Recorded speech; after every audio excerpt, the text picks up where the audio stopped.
एक बार की बात है, सुषमा अपने पूरे परिवार के साथ खुशी खुशी मोहन नगर में रहती थी।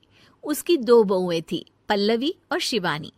एक दिन दोनों बहुएं रसोई में काम कर रही होती है कि तभी उनकी सास सुषमा उन्हें बुलाती है। अरे बहू, जरा इधर तो आना। शिवानी, जरा जाकर देखना सासू माँ क्या कह रही हैं। दीदी आप ही देख लो ना जाकर, आपको भी तो सुनाई दे रहा है। अरे मैं आटा गूंद रही हूँ ना, तुम चली जाओ।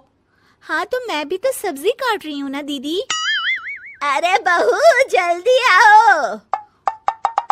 ओह, ये तो जाएगी नहीं। मैं ही जाकर देखती हूँ कि क्या करना है। पल्लवी सुषमा के कमरे में जाती है। जी मम्मी जी, क्या हुआ? शाम को घर पर कुछ मेहमान आने वाले हैं, तो तुम अच्छा सा खाना बना लेना बहू। ठीक है मम्मी जी, आप बता दीजिए क्या क्या बनाना है और कितने लोग आ रहे हैं।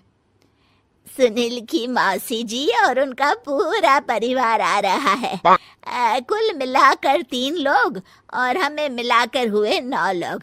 तो अभी से ही तैयारी करना शुरू कर दो। और हाँ, घर की सफाई भी कर देना, हाँ, अच्छे से। जी मम्मी जी, सब काम हो जाएगा, आप चिंता मत कीजिए। पल्लवी शिवानी को घर में मेहमान आने वाले हैं इसके बारे में बताती है। क्या 9 लोगों का खाना बनाना होगा, घर की सफाई करनी है? बाप रे, सासू माँ ने तो हमें घर की नौकरानी ही समझ कर रखा है। ऐसा नहीं बोलते शिवानी, हम इस घर की बहू हैं और घर के काम करना हमारा फर्ज है। दीदी तो है ही सासू माँ की चमची, जब देखो सासू माँ सासू माँ। मैं तो इतना सारा काम नहीं करने वाली। शिवानी कपड़े लेकर गमला साफ कर रही होती है और चक्कर आने का नाटक करने लगती है। मेरा सर चकरा रहा है। तभी वहां पल्लवी और सासू माँ जाते हैं। अरे बहू, क्या हो गया तुम्हें? मम्मी जी, बहुत तेज सर में दर्द हो रहा है। तुम एक काम करो शिवानी, आराम कर लो। नहीं नहीं दीदी, घर में मेहमान आने वाले हैं, मुझे आपकी मदद करनी चाहिए। अरे कोई बात नहीं शिवानी, तुम आराम कर लो, मैं सब काम कर लूंगी। ठीक है दीदी, अगर आप इतना कह रही हैं तो आराम कर लेती हूँ। शिवानी आराम से अपने कमरे में मैगजीन पढ़ रही होती है। इसे कहते हैं आराम की जिंदगी। इतना सारा काम। चलो, सारा काम खत्म हो गया, शिवानी को देख आती हूँ। शिवानी अपने कमरे में ईयरफोन में गाने सुनते सुनते सो जाती है और उसके साइड में मैगजीन भी रखी होती है। पल्लवी वहां आ जाती है और वो सब देखती है।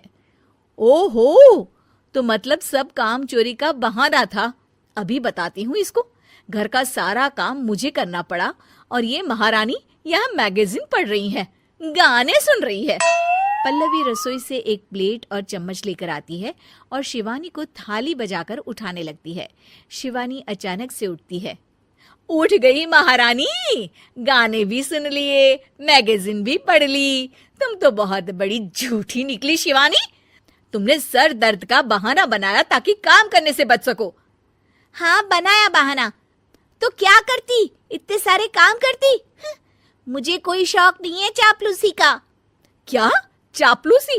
तुम्हें लगता है कि मैं सारे काम चापलूसी के लिए कर रही हूँ? और नहीं तो क्या। तभी वहां सासू माँ आ जाती हैं। अरे बहू, वो लोग बस आने ही वाले हैं, तुम तैयारियां कर लो। जी सासू माँ, तुझे तो मैं बाद में देखती हूँ। सब खाना खाने बैठते हैं और खाना शुरू करते हैं। तभी सुनील की मौसी बोलती है। वाह भाई वाह, खाना तो बहुत ही अच्छा बना है सुषमा जी, एक एक चीज में क्या स्वाद है। ये सुनकर शिवानी मुंह बना लेती है। उसे अपनी जेठानी की इतनी तारीफ रास नहीं आती। आपकी बहुएं तो बहुत ही अच्छा खाना बनाती हैं। हाँ, बनाती तो दोनों ही अच्छा है, पर आज ना ये सारा खाना बड़ी बहू ने बनाया है। छोटी बहू की तबीयत ठीक नहीं थी, सो इसलिए। मानना पड़ेगा सुषमा जी, आपकी बड़ी बहू तो बहुत ही गुणवान है। पल्लवी की तारीफ सुनकर शिवानी को जलन होती है। पल्लवी ये सुनकर खुश हो जाती है और शिवानी की तरफ देखकर उसे चिढ़ाती है। कुछ देर बाद मेहमानों के जाने का वक्त हो जाता है। मौसी जी सबके लिए उपहार लाई होती है। वो सबको शगुन के पैसे देती हैं और अंत में पल्लवी के पास आती है। तुम्हारे लिए शगुन का लिफाफा तो है ही, पर बहू तुम्हें एक और उपहार भी मिलेगा इतना अच्छा खाना बनाने के लिए। मौसी अपने सोने के कंगन निकालकर पल्लवी को पहना देती है। ये लो, ये मेरे मनपसंद कंगन है, अब से ये तुम्हारे हुए। धन्यवाद मौसी जी। ये देखकर शिवानी तो पूरी तरह से जल जाती है और गुस्से से रसोई में चली जाती है। तभी वहां पल्लवी आ जाती है और उसे अपने कंगन दिखाने लगती है। देवरानी जी, अब आपका सर दर्द ठीक तो है ना? मुझे लगता है कि अब सर दर्द शुरू हो गया होगा आपका।